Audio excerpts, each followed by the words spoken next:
ਅੱਖ ਲੈ ਕੇ ਭਰਿਆ ਹੰਝੂਆਂ ਦੀ ਤੇਰੇ ਮੇਲੇ ਵਾਸਤੇ ਆਈਏ। ਤੇਰੇ ਬੂਹੇ ਤੇ ਆਏ ਹਾਂ ਸੈਲ ਬਣ ਕੇ, ਤੈਥੋਂ ਪਿੰਨਣੀ ਦਰਦ ਰਸਾਈਏ।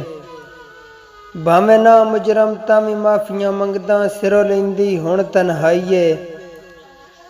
ਰੋਸੇ ਝਟ ਪਲ ਹੁੰਦੇ ਨੇ ਸੰਗਤ ਦੇ ਵਿੱਚ, ਤੁਸਾਂ ਉਮਰ ਦੀ ਕਸਮ ਚਚਾਈਏ। ਅੱਲਾ ਵਾਸਤੇ ਇੱਕ ਵਾਰੀ ਸ਼ਕਲ ਵਿਖਾ, ਅੱਖੀਂ ਬਹੁ ਉਦਰਾਣੀਆਂ ਵਧੀਆਂ। ਜਿਵੇਂ ਦੀਗਰ ਹਾਲ ਸ਼ਰੀਂ ਦਾ ਹੁੰਦਾ ਹੈ, ਮੋਇਆਂ ਵਾਂਗ ਗੁਮਾਣੀਆਂ ਵਧੀਆਂ। ਜਿਵੇਂ ਦੀਗਰ ਹਾਲ ਸ਼ਰੀਂ ਦਾ ਹੁੰਦਾ ਹੈ, ਮੋਇਆਂ ਵਾਂਗ ਗੁਮਾਣੀਆਂ ਵਧੀਆਂ।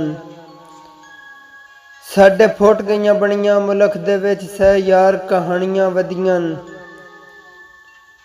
तेरी ज़ियारत वास्ते रो रो के मोइयां दर्द निमाणियां वधियां।